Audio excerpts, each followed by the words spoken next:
మెంతాకు మొలకల కూర.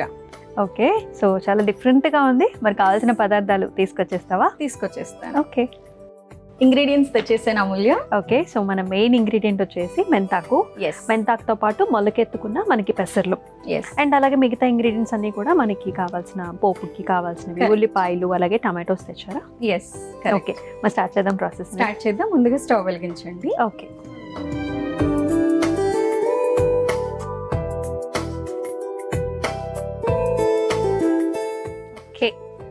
ఫస్ట్ ఒక 1 టేబుల్ స్పూన్ మనం oil వేసిద్దాము. Spoon.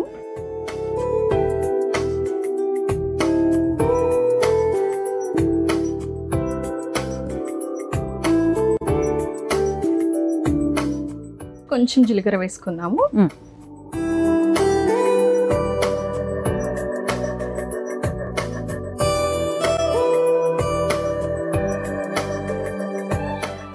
Okay, next chillies, సన్నగా తరిగిన పచ్చిమిర్చి.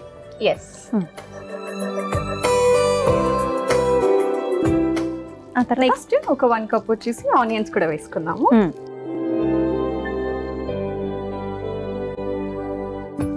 నెక్స్ట్ గార్లిక్,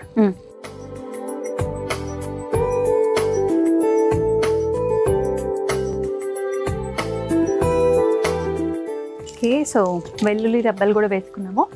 నెక్స్ట్ అండ్ ఇప్పుడు మన యొక్క మెయిన్ ఇంగ్రీడియంట్ వచ్చేసి మెంతి ఆకు. ఓకేనా,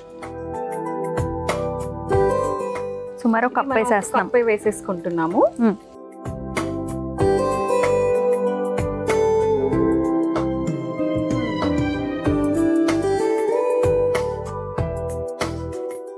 అండ్ డయాబెటీస్ అంటే సో అందరికీ కూడా ఒక రకమైన టెన్షన్ అనమాట. అంటే ఎవరైతే ఫస్ట్ టైం వాళ్ళు జస్ట్ ఆ బార్డర్ లైన్ దాటి డయాబెటీస్ వచ్చిందని ఫిక్స్ అవుతారో చాలా టెన్షన్ పడుతూ ఉంటారు. అండ్ అసలు ఈ డయాబెటిక్స్ రావటానికి కారణం ఏంటి? ఇంతకు ముందు వచ్చేసి మనకి హెరిడిటరీ వల్ల ఎక్కువగా డయాబెటీస్ వచ్చేది. ఇప్పుడు వచ్చేసి మన యొక్క లైఫ్ స్టైల్ అనమాట. సో ప్రాపర్ గా మనం ఫుడ్ అనేది బ్యాలెన్స్డ్ గా తీసుకోకపోవడం కావచ్చు, లేదంటే ప్రాపర్ స్లీప్ కరెక్ట్ గా ఉండకపోవడము, అండ్ స్ట్రెస్ ఎక్కువగా ఉండడం. ఇప్పుడు చాలా వరకు కూడా స్ట్రెస్ అంటున్నారు, రైట్? సో స్ట్రెస్ ఎక్కువగా ఉండడం వల్ల కూడా మనకి గ్లూకోజ్ అనేది స్పైక్స్ ఎక్కువగా జరిగే ఛాన్స్ ఉంటుంది. దాన్ని మనం డయాబెటీస్ అని అంటాము. అండ్ నార్మల్ గా చక్కెర వ్యాధి అని చెప్పేసి అని కూడా అంటూ ఉంటారు. అండ్ ఇప్పుడైతే వేసేసాం కదా, నెక్స్ట్ ఏం వేసుకోవాలి? నెక్స్ట్ మనకి ఇది కూడా మన మెయిన్ ఇంగ్రీడియంట్ మొలకెత్తినటువంటి పెసర్లు వేస్తున్నాము. ఓకే, ఒక కప్ ఆఫ్ పెసర్లు కూడా వేసేసుకోవాలి.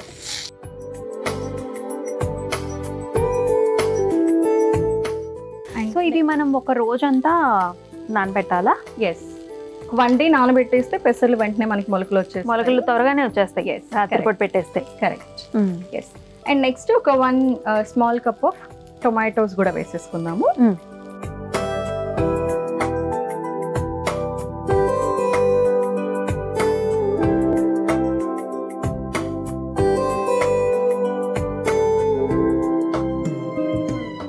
నెక్స్ట్ ఏం వేసుకుందాం? కొంచెం మనం కారం అండ్ రిమైనింగ్ ఇంగ్రీడియంట్ వచ్చేసి సాల్ట్ అండ్ టర్మరిక్ పౌడర్ కూడా వేసేసి స్పైసెస్. కారం వేసుకుంటున్నామా? ఒక 1 టీ స్పూన్ సరిపోతుంది కారం. అవును. ఓకే, అండ్ ఒక 1 teaspoon turmeric powder. Spoon.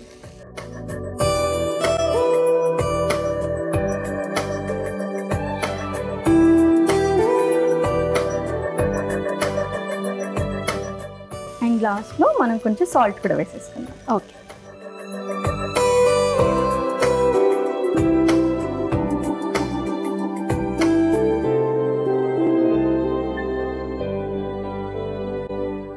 తర్వాత ఏంటి? ఇప్పుడు ఒక 5 minutes మనం ప్రాపర్గా కుక్ అయ్యేంత వరకు వెయిట్ చేసి సర్వ్ చేసేసుకుందాం. అయితే మూత పెట్టేసానా? పెట్టేయండి.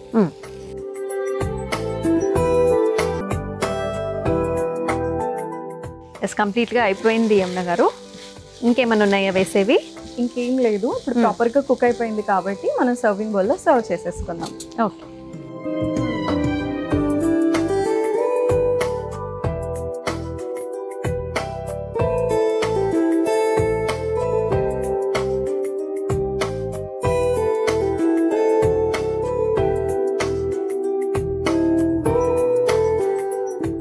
ఓకే యమున గారు, అయిపోయినట్టేనా?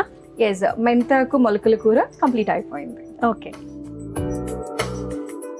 మెంతాకు మొలకల కూర అయితే రెడీ అయిపోయిందండి. మరి దీనికి కావాల్సిన పదార్థాలు అలాగే తయారీ విధానం మరొకసారి మీకోసం.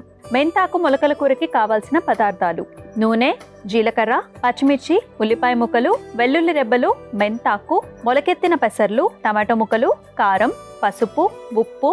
మెంతాకు మొలకల కూర తయారు చేసుకునే విధానం: ముందుగా స్టవ్ ఆన్ చేసి ప్యాన్లో నూనె పోసి వేడైన తర్వాత అందులో జీలకర్ర, పచ్చిమిర్చి, ఉల్లిపాయ ముక్కలు, వెల్లుల్లి రెబ్బలు, మెంతాకు వేసి మగ్గించుకోవాలి. ఆ తర్వాత అందులో మొలకెత్తిన పెసర్లు, టమాటో ముక్కలు, కారం, పసుపు, సరిపడా ఉప్పు వేసి కలిపి మూత పెట్టి కొద్దిసేపు మగ్గించుకొని సర్వింగ్ బౌల్లోకి తీసుకుని సర్వ్ చేసుకుంటే మెంతాకు మొలకల కూర రెడీ.